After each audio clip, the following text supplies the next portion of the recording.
প্রথমে আমি কড়াই গরম করে নিচ্ছি। গরম হয়ে যাওয়ার পর এবার আমি তেল ঢেলে দিলাম। একটু বেশি করেই ঢালবো যাতে সব রকমের ভাজা এবং মশলা কষানো হয়ে যায়। আপনাদের তো বলাই হয়নি আজকে আমি কি রান্না করছি।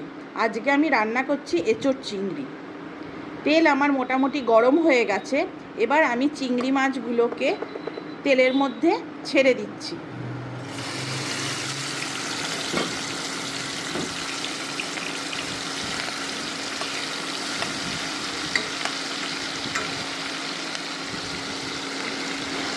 চিংড়ি মাছের মধ্যে আমি নুন, হলুদ আর একটু লঙ্কার গুঁড়ো দিয়ে নিয়েছিলাম। এখন চিংড়িটা হালকা ভেজে এবার আমি তুলে নিচ্ছি।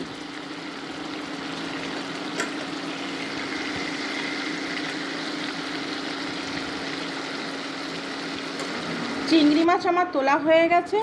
এবার আমি আলুগুলোকে ভেজে নেব, তাই আলু আমি তেলে দিয়ে দিলাম। আলুতে নুন, হলুদ ও লঙ্কার গুঁড়ো মাখানো আছে।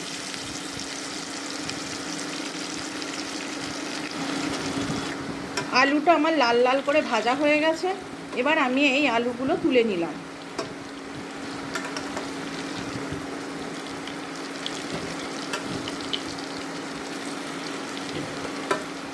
এইবার আমি নুন হলুদ দেওয়া জলে সিদ্ধ করে রাখা এঁচোড়টা ভাজতে দিয়ে দিলাম।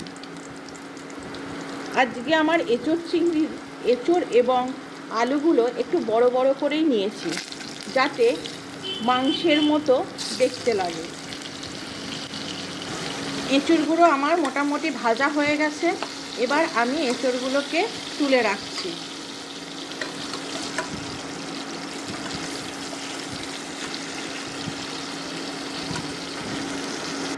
এখন আমি রসুন বাটা দিলাম।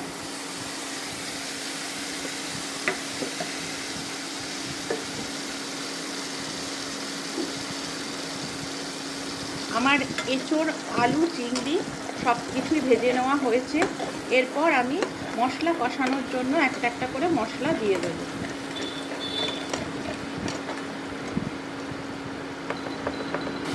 আমার রসুন বাটা মোটামুটি হয়ে গেছে। এরপর আমি আদা এবং লঙ্কার পেস্ট দিয়ে দিলাম। রসুন বাটা, আদা, লঙ্কা হয়ে যাওয়ার পর এবার পেঁয়াজ দিয়ে দিচ্ছি। এটাকেও ভালো করে কষিয়ে নেব। আদা, রসুন, পেঁয়াজ এবং লঙ্কার গুঁড়ো সব আমার মোটামুটি কষানো হয়ে গেছে। এবার এক একটা করে আমি মশলা দিয়ে নিচ্ছি। প্রথমে দিলাম লঙ্কার গুঁড়ো, এরপর দিলাম হলুদ, তারপর দিলাম 1 চামচ নুন এবং সবশেষে দিলাম ভাজা মশলা। এটি আমার আগে যে ভাজা মশলা মাংসের রেসিপির মশলা তৈরি করা হয়েছিল, এটা সেই মশলা। আপনারা চাইলে দেখে নিতে পারেন কিভাবে আমি তৈরি করেছি। এবং সবশেষে দিলাম একটু চিনি। এবার আমি এই সব মশলা একসঙ্গে কষিয়ে নেব। এখনও অবধি প্রথমে যা তেল দিয়েছিলাম সেই তেলেই এটা কষানো হচ্ছে। আমার মশলাও কষে গেছে। এরপর আমি দিয়ে দিচ্ছি দই।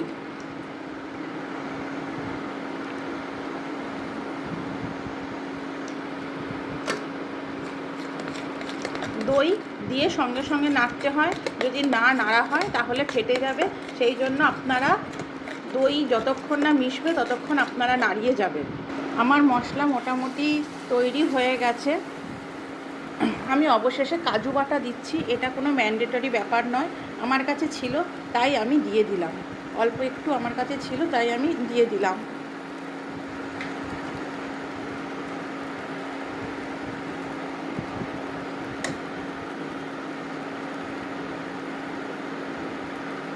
এই যে কাজু বাটা।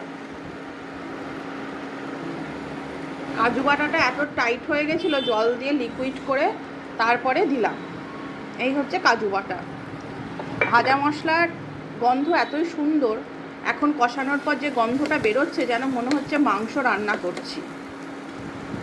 এই হচ্ছে সব মশলা আমার দেওয়া হয়ে গেল। মশলা আমার তেল ছাড়তে শুরু করে দিয়েছে, তার মানে আমার মশলা হয়ে গেছে। এবার আমি মশলার মধ্যে প্রথমে চিংড়ি মাছ দিয়ে দিলাম।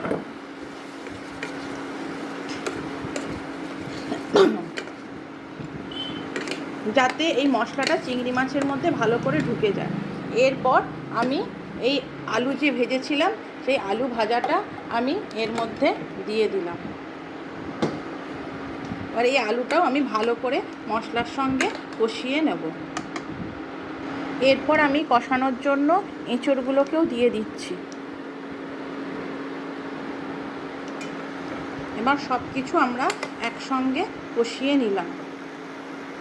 আমার সব কিছু কষানো হয়ে গেছে, আমার কষানো রেডি। এরপর আমি জল দিয়ে দিচ্ছি এবং এরপর আমি এখন ঢেকে দেব।